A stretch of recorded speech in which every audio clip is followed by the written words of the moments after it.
प्रभारी मंत्री म्हणून आजच्या बैठकीसाठी मी तुमच्या सर्वांचं स्वागत करतो. तशी आजची मीटिंग जी आहे आपल्या सरकार ठिकाणी आपण चालू करूया. सचिव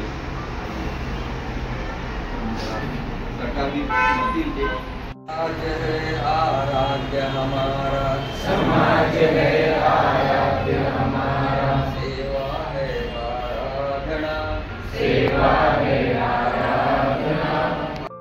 ओडिशाचे महामंत्री श्री विवेकजी दुरादे यांचा प्रवास आहे. आता इथे नवीन लोक आलेली आहेत, त्यांना संधी वगैरे. तर जे लोक नवीन आले तर त्यांच्यासाठी फक्त जस्ट एक मिनिटाचं विश्लेषण आहे की आपण हा सगळ्या बाबतीचा जो काही विषय आहे किंवा आपण ज्याच्यासाठी समाजसेवेसाठी आता आपण सगळ्यांनी ऐकलं त्याच्यातून सगळेजण आपण एकत्र आलो आहे. तर हा जो आहे तो हा सामाजिक हे आहे सकारात्मक समृद्धीकडे जाण्यासाठी आणि आपल्याला हे साध्य करण्यासाठी प्रत्येकाला वेळ वगैरे सगळं जो द्यावा लागणार आहे त्याच्यासाठी आपण इथे भारतभर प्रवास असतो. आपले प्रदेश महामंत्री जे आहेत तर त्यांचा प्रवास सुरू आहे आणि त्यानिमित्ताने ते इथे आले. त्यांच्या अनुषंगाने किंवा त्याच्या प्रित्यर्थ आपण मुंबईतील जेवढे काही आपले 8 जिल्हे आहेत त्याचे पदाधिकारी आहेत, त्याचे वेगवेगळे घटक आहेत, त्यांना इकडे आपण बोलवलं. त्यांचं हे लाभेलच आपल्याला मार्गदर्शन. परंतु आता त्यानिमित्ताने आज जी लोक पूर्वीपासून आहेत एकमेकांना आपण ओळखतोच आहे, पण तरीसुद्धा परिचय हा व्हावा. म्हणजे महामंत्री स्वतःला नावाने बोलवत आहेत हे पण आपलं सगळ्यात मोठी गोष्ट आहे की ते सगळ्यांना ओळखत आहेत. तेवढी कारण आपल्याला अशी चांगली स्मरणशक्ती असते आपल्याला भेटलेले आहेत, तर त्यामुळे मोठी कौतुकाची गोष्ट आहे. तर तरी पण आपल्याला पुन्हा एकदा परिचय द्यायचा आहे सर्वांनी. तर मी इथून सुरुवात करा म्हणजे अल्प परिचय द्या. आपल्याला थोडासा उशीर झालेला आहे पण तरीसुद्धा मध्ये प्रवास होतोय. खरं तर आपण बैठकीमध्ये स्वागत सत्कार वगैरे असं आपल्याकडं पद्धत नाही, परंतु प्रथमच आपल्याकडं ज्यावेळेला प्रदेश महामंत्री येत आहेत त्यावेळेला आपलं कर्तव्य आहे की त्यांचं छोटंसं का होईना स्वागत करायचं आहे. आणि मोठं स्वागत मात्र येणाऱ्या कालावधीत आपण करणार आहोत. हे आपण त्या दिवशी ऑनलाईन बैठकीमध्ये पण ठरवलेलं आहे. मागील 3 वर्ष विवेकजींनी जो महाराष्ट्रात संपूर्ण जो झंझावात आपल्या सरकार भारतीचा निर्माण केला, मग फक्त संघटन बांधणी नाहीये तर एक संघटनेला शिस्त लावली. शिस्त लावण्याबरोबरच वेगवेगळ्या ज्या राज्यातल्या मोठ्या फेडरेशन्स असतील किंवा त्या संस्था आहेत याच्यामध्ये सुद्धा सहकार भारतीचे कार्यकर्ते नेतृत्व करायला पाठवले. ही खूप मोठा बदल या 3 वर्षामध्ये झाला आणि ते सगळं पाहून त्यांची कार्यशैली आणि कार्य करण्याची पद्धत पाहून पुन्हा केंद्रीय पदाधिकाऱ्यांनी पुन्हा एकदा विवेकजींवरती पुढच्या 3 वर्षाकरती प्रदेश महामंत्री म्हणून फेरनियुक्ती केली. त्याबद्दल आपण प्रथम मुंबईमध्ये आल्याबद्दल आपण त्यांचं स्वागत करूया.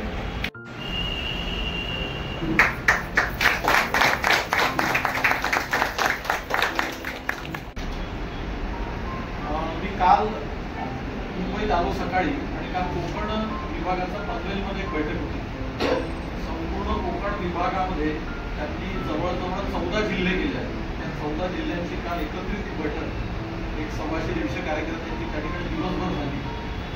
आणि आज मग सकाळपासून काही ठिकाणी संस्थांना भेटी आणि नंतर काही प्रमुख कार्यकर्त्यांशी आपण संवाद साधावा म्हणून आम्ही राहुलजींना म्हटलं की सगळ्यांना समजा एकत्र बोलवता आलं बोलवा. कारण मी आज दिवसभर इथे होतो, म्हणजे आता पुण्याला जाणार आहे. पुण्याचा सगळा कार्यक्रम सगळ्यांना बोलवण्याचा उद्देश असा की आपण सगळे प्रमुख कार्यकर्ते आहोत आणि या बैठकीची रचना सुद्धा इतकी छान झालेली आहे की कोणी मोठा नाही कोणी छोटा नाही. ज्या पतसंस्थेत मी जाऊन आलो त्या पतसंस्थेचे एवढ्या मोठ्या पतसंस्थेचे अध्यक्ष माझ्यासमोर खाली बसले आहेत, ते उपाध्यक्ष माझ्यासमोर खाली बसले. हे वेगळेपण जे आहे ना हे आपल्या संघटनेत केवळ सहकार भारतीमध्ये तुम्हाला दिसेल. राजकीय क्षेत्रामध्ये जाल तर आपण टीव्हीवर बघतो की त्या फोटोमध्ये येण्याकरता, त्या कॅमेऱ्यामध्ये येण्याकरता, त्या खुर्चीवर बसण्याकरता कशी गडबड झाली. आपल्या संघटनेमध्ये आपण या सगळ्या गोष्टी पाळत नाही. आपण सगळे एक आहे. मी सुद्धा प्रत्येकाचं महामंत्री असलो तरी मला सुद्धा क्षणभर वाटत होतं की मी खाली बसावं, पण यांनी मला खाली बसून दिलं नसतं ते चित्र वेगळं झालं असतं म्हणून मी इथं बसलो. पण मला सुद्धा खाली बसायला आवडतं. याचं कारण असं आहे की आपण सगळे जमिनीवरचे कार्यकर्ते आणि मी इकडे बसलो का आणि तुम्ही तिकडे बसले का. या कार्यालयाची रचनाच इतकी छान केली आहे की तुम्ही बसले असताना तुमचं लक्ष लक्ष्मणराव इनामदारांकडे जातं. संघाचा प्रचारक माणूस अत्यंत साधारण एवढं मोठं विश्व निर्माण केलं. नरेंद्र मोदींचे गुरु यांनी नरेंद्र मोदीला घडवलं असं व्यक्तिमत्व. आणि आम्ही समजा इथे बसलो तर आमच्या समोर सुद्धा कुठलं चित्र आहे, तो भारत मातेचं चित्र आहे. त्या भारत मातेकडे पाहून तुम्हाला काम करायचं आहे. आपला अजेंडा एकच आहे, या देशाचं भलं व्हावं, या समाजाचं भलं व्हावं. या उद्देशाने आपण सगळे सहकार भारतीमध्ये काम करतो. सहकार भारतीचं काम प्रचंड वाढलं. याचं कारण असं आहे की तुमच्यासारख्या ताकदीचे लोक सहकार भारतीशी जोडले गेले. संघटना कोणाच्या भरोशावर चालते तर ते केवळ कार्यकर्त्यांच्या भरोशावर चालते. कोणाच्या भरोशावर नाही. संघटनेची ओळख काय तर कार्यकर्ता, कार्यकर्ता काय तर संघटनेची ओळख. एक समीकरण आपलं असतं. आणि म्हणून महाराष्ट्रामध्ये जे काही काम गेल्या 3 वर्षांमध्ये वाढलं आहे त्याची प्रचिती आपल्याला शिर्डी अधिवेशनामध्ये सुद्धा आली. भव्य दिव्य अधिवेशन झालं. लोकांनी अक्षरशः तोंडात बोटं घातली की इतकं मोठं अधिवेशन, इतकं स्टँडर्ड, इतकं चांगलं अधिवेशन हे सहकार भारतीचं होऊ शकते. याचं कारण असं की 3 वर्षांमध्ये की आपण प्रचंड मेहनत घेतली सहकार भारतीचं काम वाढवण्याकरता. त्याची फलश्रुती आहे. म्हणून नवनवीन कार्यकर्ते आपल्याशी जोडले जातात आणि एकदा जोडल्या गेल्यानंतर तुटत नाही. म्हणजे फेविकॉल पेक्षा सुद्धा मजबूत जोड आपल्या संघटनेचा आहे. एकदा आला की तो तुटत नाही, तो आपल्यासोबत कायम राहतो. कारण आपली विचारसरणी, आपली कार्यपद्धती त्या प्रकारची आहे. शिर्डीच्या अधिवेशनामध्ये आपण एक ऐतिहासिक निर्णय घेतला. तो ऐतिहासिक निर्णय आपण असा घेतला की मुंबईला आपण एक वेगळा दर्जा दिला. त्याचं काम असं कारण असं आहे की 3 वर्षांपूर्वी ज्या वेळेला मी महामंत्री झालो महाराष्ट्राचा त्यावेळेला अनेक जिल्ह्यांमध्ये काही फारसं काम आपलं नव्हतं. काम होतं अशातला भाग नाही, परंतु त्याला एक गती नव्हती. आणि सहकार भारतीचा चेहरा मोहरा बदलण्याची जबाबदारी माझ्यावर होती. मी थोडासा आक्रमक शैलीचा कार्यकर्ता आहे, तरुण आहे, त्याच्यामुळे मला ही जबाबदारी सोपवली. आणि ज्या ज्या ठिकाणी आक्रमकपणा दाखवायचा त्या ठिकाणी मी दाखवला. म्हणून फेडरेशन आणि वेगवेगळ्या असोसिएशन्सवर आपले लोक आले, निवडून आले, तिथे पदाधिकारी झाले आणि त्या ठिकाणी चांगलं काम आपलं सुरू आहे. त्याच्याकरता अनेक लोकांशी विदर्भाच्या भाषेत बोलायचं झालं तर पंगा सुद्धा घ्यावा लागला. तो सुद्धा आपण घेतला. पण आपल्याला कार्यकर्त्यांना आपण मोठे केलं, हा विडा आपण उचलला. आणि म्हणून मुंबईमध्ये ज्या वेळेला पहिली कार्यकारिणी झाली त्यावेळेला फारसं काम नव्हतं. पण आता या 3 वर्षांमध्ये इतक्या झपाट्याने काम वाढलं आहे आपल्या जिल्ह्यात. आपले मोठमोठे अधिवेशनं झाली, त्याच्यात बरीचशी संख्या ही मुंबईची होती. हाऊसिंगचं मागे अधिवेशन झालं, आताही एक अधिवेशन झालं. मत्स्य व्यवसायाचं कोकणमध्ये मुंबईतच आपलं अधिवेशन झालं. कार्यकर्त्यांची एक नवनवीन टीम इथे झाली आणि एक टीमवर्क या ठिकाणी आपल्याला मुंबईमध्ये दिसलं. आणि म्हणून आपण यावेळेला असा निर्णय घेतला की मुंबईला एक विशेष दर्जा आपण दिला पाहिजे.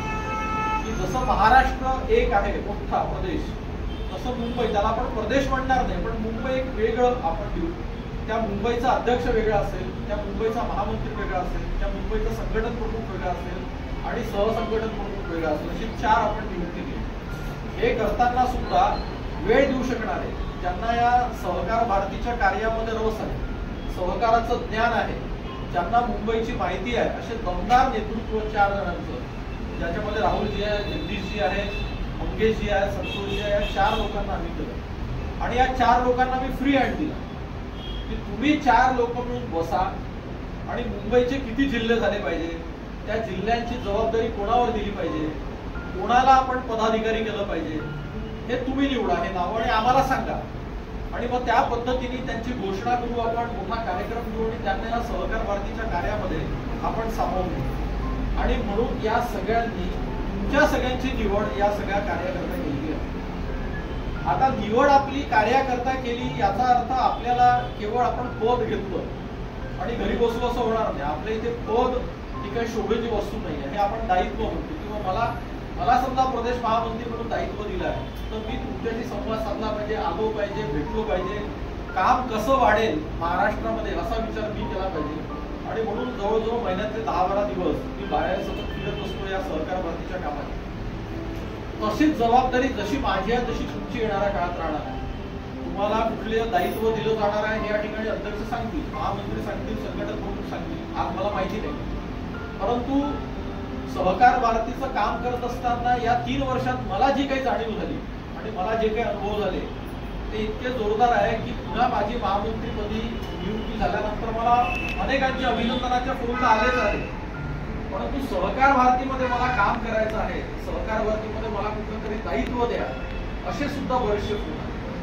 ज्या वेळेला एखादा कार्यकर्ता प्रदेश महामंत्र्याला फोन करतो आणि विचारतो की बा मला कुठलं तरी तुम्ही दायित्व द्या, याचा अर्थ असा आहे की संघटनेचं काम जसं वाढत आहे तशी संघटनेच्या कार्यकर्त्यांची सुद्धा संघटनेप्रती निष्ठा आणि कळकळ काम करण्याची दिवसेंदिवस वाढत चालली. आणि म्हणून मुंबईला वेगळा दर्जा दिल्यानंतर आपण सगळ्या प्रमुख कार्यकर्त्यांच्या भरोशावर आपल्याला मुंबईचं काम आता वाढवायचं आहे. मुंबईचा जो काही पदाधिकारी असतो ना तो महाराष्ट्राच्या लेवलचा असतो. म्हणजे राजकीय दृष्ट्या समजा विचार केला तर मी असं म्हणेल की समजा आता भारतीय जनता पार्टीचा घवघवीत यश संपादन केलं, पण भारतीय जनता पार्टीचा महाराष्ट्राचा प्रदेशाध्यक्ष हा कधीही मुंबईचा झालेला मला आठवत नाही. असेल तर जगदीश साळवंतांनी मला करेक्ट करा. माझा काही फारसा राजकारणामध्ये रस नाही, परंतु मी पत्रकार असल्यामुळे बऱ्यापैकी माहिती ठेवतो. याचं कारण असं आहे की जो मुंबईचा अध्यक्ष असतो त्याची लेवल सुद्धा महाराष्ट्राच्या अध्यक्षासारखी तो मुंबई मोठा आहे. आणि त्याकरता म्हणून आपण सुद्धा ही रचना करताना अशीच रचना केली की मुंबईचं काम वाढावं, मुंबईच्या प्रत्येक जिल्हास्थानी तालुक्यास्थानी आपला कार्यकर्ता पोहोचावा, नवनवीन कार्यकर्त्यांना सहकार भारतीशी जोडून घ्यावं आणि या सहकारामध्ये संस्कार आणण्याचं काम कोण करू शकतं तर फक्त सहकार भारती करू शकतो. बाकी आपल्याला सहकार आणि भ्रष्टाचाराचं इक्वेशन सगळ्यांना माहिती आहे. वेळोवेळी आपल्याला तो अनुभव सुद्धा येतो, आपण तो अनुभव घेतो. परंतु हे सगळं स्वच्छ सहकार करायचं असेल तर विना संस्कार नाही सहकार हे आपणच म्हटलं आणि विना सहकार नाही उद्धार हे सुद्धा आपणच म्हटलं. आणि सगळे आपण संस्कारशील लोक कार्यकर्ते आपापल्या संस्थात आपण बळकट करतो, परंतु आता आपल्याला आपल्या संस्थेशिवाय इतर संस्था बळकट करण्याकरता बाहेर निघावं लागतं. आणि म्हणून या ठिकाणी जे काही दमदार कार्यकर्ते आपले सगळे बसलेले आहेत, कोणी हाऊसिंग सोसायट्यांमध्ये काम करतं, कोणी गृहनिर्माणाच्या सोसायटी हाऊसिंगमध्ये करतं, पतसंस्थांमध्ये करतं, बँकांमध्ये करतं, बचत गटांमध्ये करतं, अशा वेगवेगळ्या सहकारी संस्थांमध्ये आपण काम करत असतो. आपल्या अनुभवाचा फायदा इतरांना कसा होईल याच्या दृष्टीने आपल्याला प्रयत्न करावा लागेल. ऑडिटरची जोरदार टीम आहे, विभागाची सुद्धा ऑडिटरच्या क्षेत्रामध्ये प्रचंड मोठं काम. मी यांच्या अनेक कार्यक्रमांना सुद्धा गेलेलो आहे. संघटनात्मकरित्या ऑडिटर सुद्धा अनेक आपल्याशी जोडले गेलेले आहेत. तर हे काम वाढवत असताना सहकारामध्ये सुसूत्रता आणणं, सहकार मजबूत करणं, त्यांच्या समस्या सोडवणं आणि जास्तीत जास्त लोकांना सहकार भारतीशी जोडणं हाच केवळ अजेंडा आपल्याला येणाऱ्या 3 वर्षांमध्ये आपल्याला करायचा आहे. आणि म्हणून ही मोठी जबाबदारी संघटनेची आपल्या सगळ्यांवर येणार आहे. आपण कुठे कमी पडतो तर काल मी कोकणाच्या बैठकीत सुद्धा सांगितलं, ज्यावेळी सुद्धा त्यावेळेला मंचावर उपस्थित होत्या, की आपल्यामध्ये कुठेतरी कॉन्फिडन्स लेवल कमी आहे का असं कधी कधी मला जाणवतं. आपण कार्यकर्ते तर दमदार आहोत, पण कुठेतरी आपल्या मनामध्ये शंका आहे की बा आपण खरंच तेवढे मजबूत आहोत की नाही, तेवढं आपण करू शकू की नाही. मग एखाद्या ARDDR ला आपण बोलताना आपण तेवढा कॉन्फिडेंटली विषय मांडू शकेल की नाही, एखाद्या संस्थेवर अन्याय होत असेल तर त्याच्या विरुद्ध आपण पेटून उठू की नाही, याच्यामध्ये आपण कमी पडतो का याची विचार करण्याची गरज आहे, आत्मपरीक्षण करण्याची गरज आहे. हे बिलकुल होऊ नये. सहकार भारती ठामपणे तुमच्या पाठीशी उभं आहे. मी सुद्धा स्वतःला कालच्या बैठकीत सांगितलं तर मी महाराष्ट्राचा महामंत्री आहे, म्हणजे मी कोणा मी तर स्वतःला कोऑपरेटिव्ह कमिशनर महाराष्ट्र, कारण मला सगळं ज्ञान, मला सगळे कायदे कानून माहिती आहे, मला सगळ्या सहकारी संस्थांच्या काय समस्या आहे माहिती आहे, ते प्रश्न कसे सोडवायचे हे मला माहिती आहे.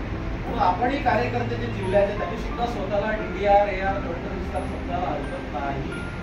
कारण ते फक्त पेशेवर लोक आहे, पगार घेतात आणि नोकरी करतात, त्यांचं काम आठवतं की निघून जातात. आपण आपला नोकरी व्यवसाय घरदार सोडून सुद्धा 7 वाजता इथे बैठकी करता येतो. याचं कारण काय?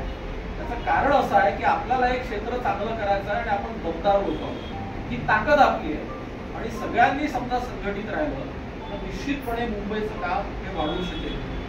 एक आहे तो सेफ आहे, हा नारा द्यायला ठीक आहे, हा नारा आत्ता आला का म्हणून आला, आपण संघटित नव्हतो म्हणून आला. परंतु एक आहे तो सेफ आहे. आपण ते 1978-1979 मध्ये जेव्हा सहकार भारतीची स्थापना झाली तेव्हाच म्हटलं की तुम्ही संघटित राहा. एक राहा तर तुम्ही सेफ आहे, तुम्हाला कोणी धक्का लावू शकला. तुम्ही विखुरलेले राहाल तर तुमच्या विखुरलेल्याचा फायदा असा इंग्रजांनी त्यावेळेला घेतला होता. भारत सगळा विखुरला होता जाती पंथा धर्मामध्ये. असं समजा आता झालं आपल्या सहकारामध्ये सुद्धा, तर त्याचा गैरफायदा घेणारे सुद्धा अनेक लोक आहेत. त्याच्यामुळे मला असं वाटतं की या सहकाराची गती वाढवण्याकरता आज मी खरं पाहिलं तर बैठक घेण्याकरता आलेलो आहे. माझं भाषण नाही, माझं भाषण एकदा मी चालू करून दिलं तर मी तासभर थांबत नाही.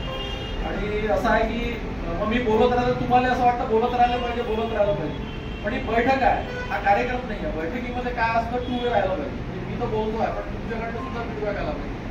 म्हणून ही जी काही रूपरेषा आहे ज्या पद्धतीने आपल्याला मुंबईचं काम वाढवायचं आहे त्या दृष्टीने मी केवळ तुम्हाला जागृत करण्याचं काम केलं की बा आपल्याला आपली दिशा कशी असली पाहिजे, आपल्याला कुठल्या पद्धतीचं काम करायचं आहे. आणि म्हणून या ठिकाणी कोणाला अध्यक्षपदाची जबाबदारी मिळणार आहे, कोणाला महामंत्री पदाची जबाबदारी मिळणार आहे, कोणाला संघटन प्रमुखाची मिळणार आहे, कोणाला सहसंघटन प्रमुखाची मिळणार आहे, कोणाला महिला प्रमुखांची मिळणार आणि कोणाला महिला प्रमुखांची. हे जे पहिले 6 पद आपले आहेत, अध्यक्ष, महामंत्री, संघटन प्रमुख, सहसंघटन प्रमुख, महिला प्रमुख आणि सहप्रमुख, ही आपली महत्वाची पद आहे. आणि हे सगळेजण महाराष्ट्र प्रदेश कार्यकारिणीचे सदस्य आहेत. आपल्या वर्षातनं 2 बैठका होतात प्रदेश कार्यकारिणीच्या, म्हणजे 6 महिन्यात एक बैठक आपली होती. शेवटची बैठक आता आपली नागपूरला आत्ताच झाली आमदार निवासामध्ये, आणि पहिली बैठक आपली नाशिकला झाली होती. आता सुद्धा दर 6 महिन्यांनी आपल्या बैठकीत होती. या सगळ्या बैठकींना हे जे मी आता पदाधिकारी म्हटले ते अपेक्षित असतात, कारण तुम्ही सगळेजण महाराष्ट्र प्रदेश कार्यकारिणीचे सदस्य आहात. त्याच्यामुळे तुम्ही स्वतःला कमी लेखू नका. कोणी म्हटलं मी असा तर तुम्ही सुद्धा छातीपटपणे सांगा तुम्ही सुद्धा महाराष्ट्र प्रदेश कार्यकारिणीचा सदस्य आहे. महिलांची संख्या आपल्या इथे दिवसेंदिवस वाढत आहे. महिला आपलं घरदार परिवार सांभाळून सुद्धा या ठिकाणी येतात आहे. म्हणजे मी आजकाल महिलांना जेव्हापासून निवडणुकीचा माहोल चालू झाला तेव्हापासून मी त्याला लाडली बहीण म्हणायला लागलो. पण लाडली बहीण म्हणताना मी हे सांगतो की बा मी काही तुमच्या अकाउंटमध्ये 1700 रुपये 1500 रुपये जमा करू शकत नाही, 3000 रुपये देईल याचं आश्वासन सुद्धा देत नाही. पण तुम्ही चांगल्या संघटनेशी जोडल्या गेलेला आहात, त्याच्यामुळे या पैशाचं वरती जाऊन तुम्हाला इतकं काही मिळेल. या संघटनेमध्ये मान सन्मान मिळेल, मित्र मैत्रिणी मिळतील, चांगले लोक मिळतील, भरपूर शिकायला मिळेल, भरपूर प्रशिक्षणाला तुम्हाला जायला मिळेल, अधिवेशनाला जायला मिळेल, प्रदेश कार्यकारिणीच्या बैठकीला जायला मिळेल, नवनवीन लोकांना जोडायला मिळतील. आणि माणसाला काय हवं असतं शेवटी असं आहे की स्काय इज द लिमिट. म्हणजे तुम्ही किती कमवता, ते 2 बर्गा करोडपतीचा शो आहे ना, त्याच्यामध्ये कोणीतरी आला होता, खूप व्हायरल झालं. तो अर्धा शो सोडून निघाला. त्यांनी काय सांगितलं की मी हॉटशीट वर बसलो आहे, मी अजून भरपूर पैसे कमवू शकतो, परंतु मीच समजा हे केलं तर बाकीच्यांना मी संधी केव्हा देईल. म्हणून ते एक जे वाक्य आहे, प्राप्त है पर पर्याप्त. जे काही आहे ते प्राप्त आहे ते पर्याप्त आहे. आता मला चांगलं काम समाजाकरता करायचं, या देशाकरता करायचं, आणि म्हणून चांगल्या लोकांच्या सोबत मी राहील, चांगल्या संगतीतल्या लोकांमध्ये मी राहील, मित्रमैत्रिणी जोडेल, चांगली टीम तयार करेल, नवनवीन कार्यकर्ते जोडायला कारण हीच पुंजी आहे. मला 10 लोकांचे फोन येतात, 10 लोक विचारतात, याच्यासारखं चांगलं काम नाही आहे. म्हणजे माझी तर स्थिती अशी झाली आहे की एखाद दिवशी मला समजा कमी फोन आले, कमी अस्वस्थ होतो किंवा मी पुढे कमी पडतो का, मला फोन काय येत नाही, अशी स्थिती आपली निर्माण होते. कारण रोज सकाळ झाली की बायको वैतागते, ती फोन जे चालू होतात की मग घरी बोलण्याकरता आपल्याला वेळच राहत नाही, तितके फोन येतात, फोनवर संघटनेचं काम चालू करतात. अशी परिस्थिती ज्या वेळेला निर्माण होते त्यावेळेला आपल्याला सुद्धा बरं वाटतं की चला बा माझ्या कामाचं ऍप्रिशिएशन आहे. हेच काम आपल्याला आपलं नेतृत्व आपल्या जिल्ह्यामध्ये करायचं. आपण सांगकाम्या म्हणू नये, कोणीतरी संघटनेने सांगितलं मग मी करील असं म्हणू नये. आपल्या संस्था शोधून काढा, त्यांच्याशी संपर्क करा, त्यांना आपल्या संघटनेशी जोडा, त्यांना सहकारवादी समजून सांगा, त्यांच्या समस्या आमच्यापर्यंत पोहोचवा. या सगळ्या कामं आपण करू. मोठमोठे कार्यक्रम घेतले पाहिजे. जितका मोठा कार्यक्रम आपण घेतो, संघटनेवरचा विश्वास आणि संघटनेची शक्ती ताकद त्या मोठ्या कार्यक्रमामधून आपल्याला कळत असते. त्याच्यामुळे अशा मोठ्या पद्धतीचे कार्यक्रम सुद्धा आपण घेतले पाहिजे. येणाऱ्या 3 वर्षामध्ये सहकार भारतीचा दबदबा, जसं मी म्हणतो शिर्डीच्या अधिवेशन महाराष्ट्रामध्ये कसा सहकार भारतीचा दबदबा दिसून राहिला, तसा दबदबा तसं का दमदारपणे आपण या मुंबईमध्ये आपण उभारलं पाहिजे. त्या सर्व कार्याकरता मी तुम्हाला शुभेच्छा देतो. आणि मी जसं सांगितलं ही बैठक आहे, तरी सुद्धा मी बोलता 20 मिनिटं बोलूनच गेलो, पण आता मी थांबतो. आता आपण थोडंसं इंटरॅक्शन करू. आपल्याला नेमकं काय वाटतं, मुंबईमध्ये काम वाढण्याकरता आपण असा प्रयत्न केला पाहिजे, असं आपण सुचवलं पाहिजे, आपली कार्यकारिणी अशी असली पाहिजे, अशा पद्धतीचे आपण कार्यक्रम घेतले पाहिजे. आपल्या कार्याची दिशा आपण येणाऱ्या काळात 3 वर्षांची अशी ठेवली पाहिजे. आपापल्या परीने आपण बिलकुल सांगितलं पाहिजे, बिनधास्त सांगितलं पाहिजे. मी महामंत्री आहे म्हणून एकदम काही कोणी वेगळं आहे असं समजू नका. मी तुमच्यातला साधारण कार्यकर्ता आहे, तुमचाच भाऊ आहे. त्याच्यामुळे तुम्ही अगदी मनसोक्तपणे आपल्याला जे काही वाटतं ते सांगा. काही अनुभवी कार्यकर्ते आहेत, वर्षानुवर्ष सहकार भारतीचं काम मुंबईतल्या करताय, त्यांचा सुद्धा दांडगा अनुभव, त्यांनी सुद्धा सांगा. नवीन लोक जे जोडल्या गेले त्यांना सहकार भारतीविषयी काय वाटतं आणि त्यांच्या सुद्धा काही कल्पना नवनवीन असतील तर त्यांनी ते सांगावं. मला असं वाटतं इतकं माझं सांगणं पुरेस आहे. ज्यांची या ठिकाणी या सहकार भारतीच्या वेगवेगळ्या दायित्वामध्ये निवड होईल त्यांना सगळ्यांना आतापासून त्यांच्या पुढील दमदार वाटचालीकरता शुभेच्छा देतो, त्यांचं अभिनंदन करतो आणि या ठिकाणी थांबतो. जय हिंद. सांगितल्याप्रमाणे पदाधिकारी, जबाबदारी, नाव, ठिकाण, दुर्गती क्रमांक याप्रमाणे जिल्हा प्राधिकारी पहिला बघा उत्तर जिल्ह्याला मध्ये आपल्या बैठकीमध्ये चर्चा केल्याप्रमाणे आपण एक मोठा कार्यक्रम घ्यायचा असतो, जवळपास 450-500 लोकांचा एक कार्यक्रम घ्यायचा आणि तो एक आपला जो सहकार सप्ताह साजरा करायचा राहिला आहे. त्या निवडणुकीच्या काळात आल्यामुळे आपण सहकार सप्ताह साजरा नाही केला तर आपण मुंबईचा मिळून एक मोठा सहकार सप्ताह साजरा करायचा आणि त्या कार्यक्रमाला प्रदेश पदाधिकारी असतील, राष्ट्रीय कोण पदाधिकारी मिळाले आपल्याला त्या दिवशी तर ते अवेलेबल करून घेऊ. दुसरं आपण शासकीय खात्यातले वरिष्ठ अधिकारी घेऊ, म्हणजे जसे आयुक्त असतील किंवा इथे जॉईंट रजिस्ट्रार असतील ते. आणि त्यानंतर जर तोपर्यंत सहकार मंत्री जर जाहीर झाले तर आपण त्यांनाही आणायचा प्रयत्न करू अशी मला हे वाटतं. आणि साधारण आपलं अधिवेशन झाल्यानंतर म्हणजे जसं बैठकीत आपण ठरवलं ऑनलाईन बैठकीत, अधिवेशन झाल्यानंतर तो कार्यक्रम घेऊया 10 तारखेपासून ते 18 तारखेपर्यंत. तर याच्यावरती 1-2 मिनिटं सर्वांमध्ये चर्चा व्हावी की खरंच आपण एवढा मोठा घेऊया का कार्यक्रम, त्याचं स्वरूप कसं असावं. आणि त्या कार्यक्रमामध्ये आपले जे सगळे आता पदं जाहीर झाली तर ते जे कोण आपण प्रमुख पाहुणे येतील त्यांच्या हस्ते आपण स्वागत करून आपण ही पदं जाहीर करायची.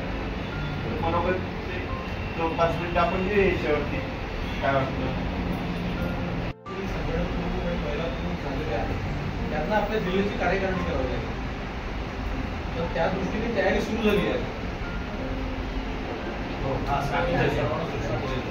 म्हणजे आता जिल्ह्याचा अध्यक्ष, महामंत्री, संघटक प्रमुख, सहसंघटक प्रमुख, महिला प्रमुख, सहप्रमुख हे 6 लोक नेहमी येतात. आता तुम्हाला त्या जिल्ह्याचे उपाध्यक्ष काही करायचे, काही सचिव करायचे आणि सगळे जे आपले प्रकोष्ठ आहेत ते सगळे प्रकोष्ठाचे प्रमुख करायचे. म्हणजे हाऊसिंग प्रकोष्ठ घ्या, पतसंस्था घ्या, बँक घ्या, बचत गट घ्या, महिला प्रकोष्ठ घ्या, ऑडिटर प्रकोष्ठ घ्या, प्रचार प्रसार घ्या.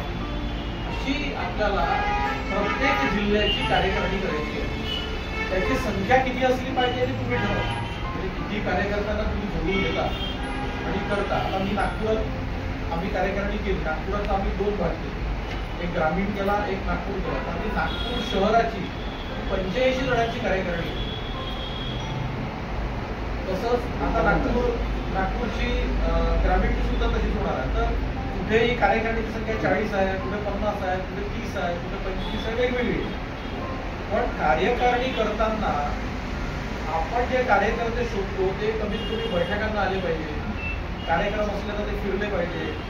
खूप काही आपलं डे टू डे वर्क नाही आहे की दररोज केलंच पाहिजे असं नाही आहे, पण काही ना काही वेळ काढून त्यांनी केलं पाहिजे. अशी आपल्याला कार्यकारिणी करायची आहे. तर त्या दृष्टीने आपले प्रयत्न सुरू आहे का किंवा सुरू नसतील तर राहुलजी, जगदीशजी, मंगेशजी, संतोषजी यांच्याशी संपर्क साधून तिथे अजून काही कार्यकर्ते आपल्याला मिळू शकतात का, अशा पद्धतीने काही तिथे सुरू असेल तर ते सांगा, कारण ते फार महत्वाचं आहे. आपण याच्यामध्ये साधारण बैठकीमध्ये 27 तारीख शेवटची तारीख दिलेली होती. आपले टोटल प्रकोष्ठ आहेत 11 मुंबईमध्ये. तर या 11 प्रकोष्ठमध्ये प्रकोष्ठ प्रमुख आणि सहप्रमुख असे जोडून घ्यायचे आहेत. त्याच्यानंतर आपल्या जिल्ह्यामध्ये जिथं जिथं पद रिकामी आहेत, जसं आता एखाद्या ठिकाणी महिला सहप्रमुख रिकामा आहे तर त्या ठिकाणी आपल्या परिचयाचं, तुमच्या परिचयाचं जर कोण असेल, ज्यांचं त्या क्षेत्रात काम असेल तर त्यांना आपल्याला जोडून घ्यायचं आहे. 27 तारखेची मला वाटतं तारीख थोडीशी आता वाढवावी, कारण आपल्याला पुढे अजून हे केले आपण कार्यक्रम पुढे ढकलल्यामुळं या महिन्याची जर आपण 30 शेवटची तारीख करावी का, की आपण 30 तारखेपर्यंत आपल्या जिल्ह्यामध्ये राहिलेली जी काही पदं आहेत ती तिथं नियुक्त्या करून मुंबईला कळवावी. काय वाटतं? 30 तारखेपर्यंत होण्यासारखं आहे. आपण हे पहिले कोणत्या जिल्ह्यामध्ये कोणती रिक्त पद आहे याची जर एक यादी मिळाली जबाबदारी दिली पण त्यांना कुठली नियुक्ती करायची हे सुद्धा माहित असतं पाहिजे. एक काम सांगतो एक झालं ना सगळ्या जिल्हे असं नेमता येईल त्याचे पद कुठले आम्ही एखाद्या म्हणजे आपण जबाबदारी विचारायला तयार होतो आणि ते पदच ते असं व्हायचं की ते उपाध्यक्ष असायला पाहिजे.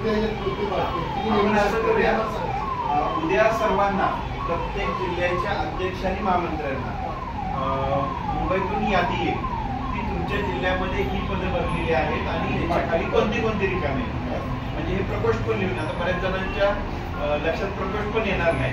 प्रकोष्ठ हा संस्कृत शब्द आहे. आपण सेल सेल राजकीय भाषेत आपला cell, housing cell, legal sale,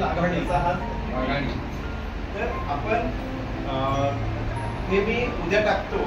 म्हणजे मग प्रत्येकाला लक्षात येईल की आपल्या जिल्ह्यामध्ये कोणती कोणती पदं रिकामी आहेत, तर ती पदं आपण करून घ्यावी. आता एखाद्या वेळेला वाटलं की आता मोहिते साहेबांचं समजा एखादा व्यक्ती परिचय जो दक्षिण मुंबईत राहतोय, तर ते चांगलं काम आहे, त्याला हाऊसिंगला आहे समजा फॉर एक्झाम्पल, किंवा मत्स्य संस्थेला आहे की त्याला जोडून घ्यायचं, बँकेत आहे त्याला जोडून घ्या, तर तुम्ही तिथल्या अध्यक्षांना किंवा महामंत्र्यांना फोन करून कळवा. म्हणजे त्यांची भेट होईल, संघटन प्रमुख त्यांना भेटतील आणि त्यानंतर मग तुम्ही नियुक्ती करा. असंही करा, असं नाही, कारण आपण मुंबई म्हटल्यानंतर अनेक मुंबईतले सगळे बऱ्याच ठिकाणी परिचयाचे सुद्धा असू शकतात. आबासाहेबांचा जो प्रश्न आहे की कुठली पदं रिक्त आहेत आणि कुठली भरलेली आहेत, तर सगळेच रिक्त आहेत. आता नवीन कार्यकारी पण सगळे आता बऱ्यापैकी आता समजा महामंत्री हे जे आपण काही पदं भरले म्हणजे बाकीचे जे खाली आहेत याची जर यादी म्हणजे आता समजा कोणता असावा. आता कधी कधी असं होतं ना, आता मी म्हटलं की 4 उपाध्यक्ष करायचे की 10 उपाध्यक्ष करायचे, आपली काहीतरी रचना असली पाहिजे की ते आपण 4 उपाध्यक्ष करायचे, 2 उपाध्यक्ष करायचे. हे जर माहिती नसेल ना तर ते समोर सांगणार काय, आणि प्रकोष्ठ म्हणजे काय, उपाध्यक्ष म्हणजे काय, सचिव म्हणजे काय, हे बऱ्यापैकी काही लोकांना माहितीच नाही. मी आता याचं अगदी शॉर्ट मध्ये उत्तर देतो. अतिशय चांगला प्रश्न, सगळ्यांच्याच कामाचा प्रश्न आहे. आता हे जे 6 पदं झाली त्याच्यानंतर आपल्याला उपाध्यक्ष करायचं, तर महाराष्ट्र प्रदेश कार्यकारिणीची जी आता घोषणा झाली त्यावेळेला आम्ही 8 उपाध्यक्ष घेतो. आम्हाला केंद्रीय पदाधिकाऱ्यांनी सांगितलं की राष्ट्रीय स्तरावर 4 आहेत, तुम्ही 8 कुठून करून राहिले, एवढं काम तुमचं वाढलं आहे.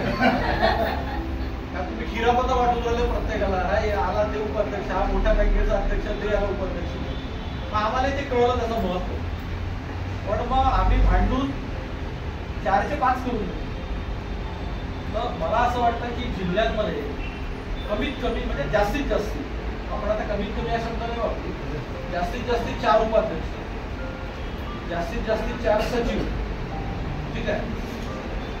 त्याच्यानंतर कोषाध्यक्ष, सहकोषाध्यक्ष, हे प्रचार प्रसार करून. आता येऊ आपण प्रकोष्ठात. तर त्याच्यामध्ये मुंबईत मोठं काम हाऊसिंगचं आहे. तर हाऊसिंगचा प्रकोष्ठ प्रमुख, सहप्रकोष्ठ प्रमुख, पतसंस्था प्रकोष्ठ प्रमुख, सहप्रमुख, बँक प्रकोष्ठ प्रमुख, सहप्रमुख, मत्स्य सहकारी संस्था प्रकोष्ठ प्रमुख, सहप्रमुख, बचत गट प्रकोष्ठ प्रमुख, सहप्रमुख, ऑडिटर प्रकोष्ठ प्रमुख, सहप्रमुख, लिगल सेल प्रकोष्ठ प्रमुख, वकील जास्त आहे म्हणून मी लिगल सेल वापरला, त्याला आमच्यावर केस टाकली. प्रकोष्ठ प्रमुख, सहप्रमुख. आता एवढं मी सांगितलं, अजून कोणी सुटले का पटकन सांगा. महिला तर आल्या तुम्ही याच्यात, महिला प्रमुख सहप्रमुख याच्यातच आहे ना, प्रदेशाच्या कार्यकारिणीत. सेवा सहकारी संस्था, बेरोजगार, औद्योगिक, म्हणजे ज्या ज्या जिल्ह्यामध्ये जसं जसं आपल्याला कार्यकर्ते मिळतील आणि जसं जसं ज्या ज्या जिल्ह्यामध्ये काम आहे, मजूर, असे सगळे प्रकोष्ठ आपले. तर त्याचे प्रमुख आणि अजून जास्त एखादा चांगला कार्यकर्ता मिळाला असं अशी कार्यकर्ते बघतात. ही एक अशी यादी मिळाली ना, त्याचे आम्हाला इन शॉर्ट रचनेची जी यादी आहे आणि आता जी नियुक्ती केलेली आहे ती यादी आपण जिल्हा पदाधिकारी ग्रुप व्हॉट्सअपला, याच्यामध्ये कोण नाही असं आहे का?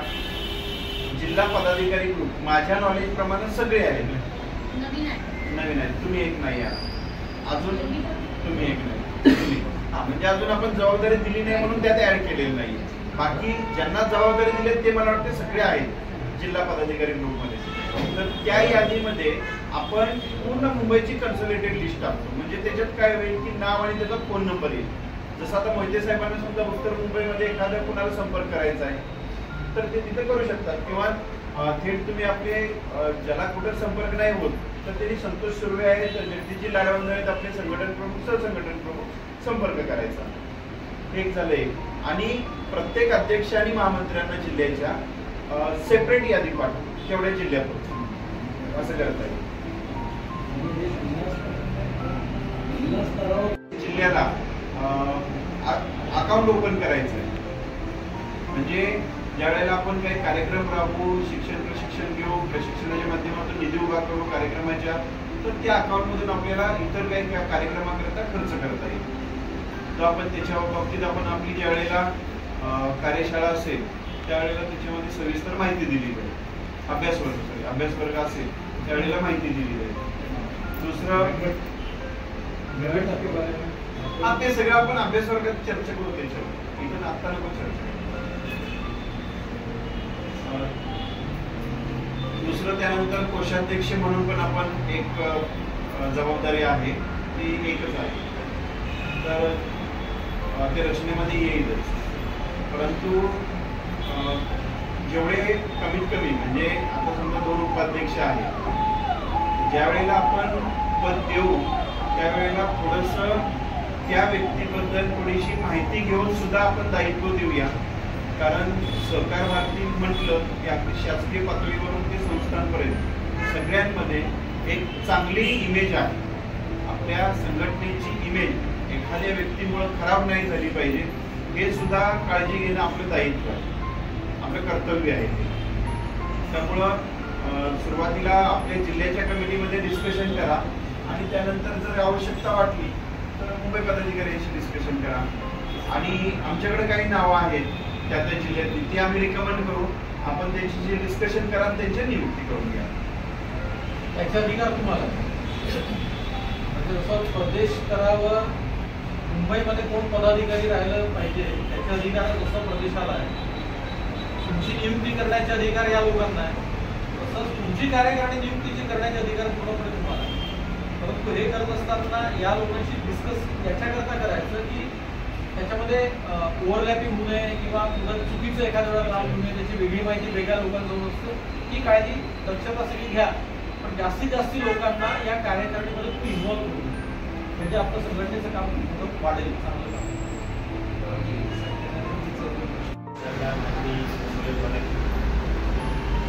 अचानक मला विवेक या ठिकाणी आज बैठकीसाठी आवर्जून उपस्थित असले आपले महाराष्ट्र प्रदेशाचे मुख्यमंत्री आदरणीय हे या ठिकाणी उपस्थित राहून आपले सर्व कार्यकर्त्यांना चांगलं असं मार्गदर्शन केलं. इथून पुढेही त्यांचं मार्गदर्शन 3 वर्ष आपण घेतलेलं इथून पुढं आपल्याला मिळावं अशी आशा व्यक्त करतो. आणि त्यांनी या ठिकाणी येऊन आपल्याला मार्गदर्शन मुंबई विभागाच्या वतीने आभार व्यक्त करतो. तसेच आपण सर्व कार्यकर्ते मंचावर उपस्थित पदाधिकारी आणि सर्व कार्यकर्ते वेळात वेळ देऊन या ठिकाणी उपस्थित राहिला. सहकार भारती मुंबई विभागाच्या वतीने आपले पुनश्च एकदा आभार व्यक्त करतो. ही सभा या ठिकाणी